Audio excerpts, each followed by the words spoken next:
Scroll through social media, and you'll inevitably start to feel like you're falling behind. Everyone seems to be posting pictures of exotic vacations and fancy clothes and gigantic houses. And it seems like everyone else is making tons of money.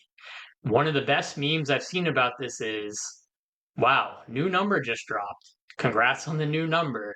Looks like it's bigger than the old number. That's good. Can't wait to see the next number. I love the number business. It's certainly easy to get discouraged when you, the common man, are just trying to pay your bills, build a modest emergency fund, and save and invest a little bit for retirement. But here's the reality that I'm sure you already know, but probably just need a little reminder of. What you see online is a highlight reel, not real life. In fact, you might be shocked to find out what the finances are like for the general population. Net worth is probably the best all in one metric out there to measure someone's financial well being. It is simply total assets minus total liabilities. Assets include money in the bank, the value of your investments, and the value of your home. Liabilities include any money you owe, so things like student loans, credit card loans, home mortgage, etc. Do you know what is the median net worth for a 30-year-old in America? According to 2023 data from the Federal Reserve's Survey of Consumer Finances, know that this is the most recent year with data available, the answer is $39,000. $39,000. That's it. If you're 30 years old and your net worth is over $39,000, then you're doing better than half of your fellow 30-year-olds. Want an even crazier statistic? If you're 30 years old and your net worth is zero, literally zero, what percentile do you think you're in? You would be in the 21st percentile. That means you'd have a higher net worth than 20% of Americans at your age. Put another way, 1 out of 5 30-year-olds in America has a negative net worth. These net worth figures and percentiles aren't what you would guess from scrolling through Instagram and TikTok, but they represent financial reality in America. Perhaps sad truth is that much of success in the personal finance world isn't about starting an innovative business or making a brilliant investment or stumbling upon a tax loophole. It's about avoiding obvious mistakes. Unfortunately, many Americans are not doing this when they spend money on things that have such an obviously negative return on investment. Things like lottery tickets, payday loans, prediction markets, and sports gambling. Let's dive in. I'm going to throw some numbers out at you about how much America spends on these things lottery tickets, payday loans, prediction markets, and sports gambling. But they won't mean much unless we compare them to spending on other things. So here are a few baselines. I asked ChatGPT to compile annual spending for all Americans on various forms of entertainment. So we have roughly 12 billion on movie tickets, 35 billion on concerts, 30 billion on sports tickets, and 90 billion on streaming platforms, 60 billion on video games, and 30 billion on books. This is what Americans spend their money on. Now let's compare that to how much Americans spend to light their money on fire. Americans waste an obscene amount of money on lottery tickets, around $115 billion a year. My goodness. Hard not to lose a little bit of faith in humanity when you compare that to the spending on things like movies and sports.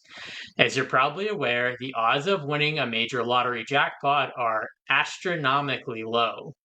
Your chances of winning the Powerball are approximately 1 in 292 million. To put that in perspective, you're extremely more likely to get struck by lightning once in your lifetime, a 1 in 15,300 chance. Payday loans are another way Americans light money on fire. A payday loan is a short term, high interest loan, typically for $500 or less, that is expected to be paid back by the borrower's next payday at work. According to the Consumer Financial Protection Bureau, the average payday loan carries an annual percentage rate of nearly 400%. Americans pay approximately $8.5 billion in payday loan fees and interest annually. So that's not greater than any entertainment spending category we have, but it's a little too close for comfort if you ask me to the spending on movie tickets. If you need to take out a loan for something that costs less than $500, there's just something plain wrong with your financial situation. Yet Americans are spending $8.5 billion annually on these loans. With an interest rate of 400%, if someone took out a $500 payday loan and couldn't pay it back for a year, they would owe nearly $2,000, 4 times the original amount. The latest financial trend disguised as sophisticated investing is prediction markets. Platforms like Kalshi and Polymarket have exploded in popularity recently. Total annual spending on making bets on these platforms is around $12.5 billion per year, or right on par with movie ticket spending.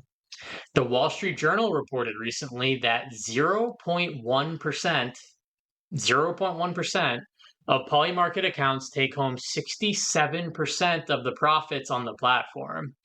This is a game the ordinary person can't possibly win, but unfortunately, I'm not expecting spending on prediction markets to decline anytime soon. Lastly, sports gambling represents another massive money drain. Americans spend around $150 billion a year making sports bets. $150 billion. That's about equal to the amount spent on streaming platforms and video games combined. And sports gambling as entertainment wasn't even legal until just 8 years ago in 2018. It's nearly impossible to make any kind of money over any kind of significant period of time with sports betting. A 2024 study published by Southern Methodist University tracked over 700,000 sports gamblers and found that fewer than 5% ended up profiting over a 5-year period. Here's a graph showing all the annual spending by the various categories. Of all the obviously negative ROI categories, the spending on lottery tickets just slays me. $115 billion a year on something that is literally rigged so that you have an infinitesimally small chance of winning anything noteworthy. At least the payday loans, you're presumably getting them to cover bills. And at least with prediction markets and sports gambling, there is a notion, however misguided, that you have some kind of special knowledge that could lead to profit. Spending on lottery tickets is just straight idiocy. But unfortunately, I think it's just representative of the casino culture right now. People will spend money on the outside chance that they'll win money. Put another way, people want the chance to get something for nothing. All right, let's try to conclude things on a bit of a more positive note. The low-hanging fruit in personal finance is often just to stop doing things that are obviously bad for you. If you're buying lottery tickets regularly, just stop. If you're using payday loans, do whatever you can to get out of that debt cycle. If you're gambling on sports or prediction markets, recognize that you're essentially gifting money to people with inside information, wealthy platform owners, and professional gamblers. Take the money you were spending on these things and spend it on things like low-cost stock index funds or paying back any debt you owe. Remember, the path to financial stability doesn't require earning a lot of money or making brilliant investments. It's mostly about having the discipline to avoid making mistakes and doing that for a long period of time. What do you think? Does this apply to your life?